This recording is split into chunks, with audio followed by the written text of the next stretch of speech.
È stato sollevato con forza il problema della mancata collaborazione di settori del mondo imprenditoriale e anche del mondo delle professioni di questa regione che per molto tempo hanno avuto rapporti, diciamo così, collusivi, di relazioni anche con soggetti legati alla criminalità organizzata. Questo purtroppo ormai emerge in numerose indagini, compresa l'ultima di ieri, e questo richiama la responsabilità che questi settori economici devono avere nel contrasto delle mafie. O c'è una collaborazione piena di parti del mondo imprenditoriale, degli ordini professionali, o davvero diventa molto difficile fare questo tipo di lavoro.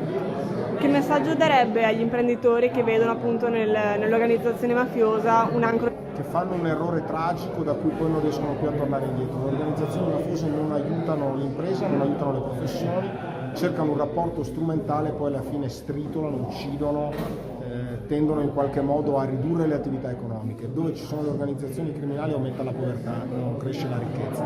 Quindi chi cerca quella scorciatoia fa un errore drammatico da cui poi rischia di non uscire più.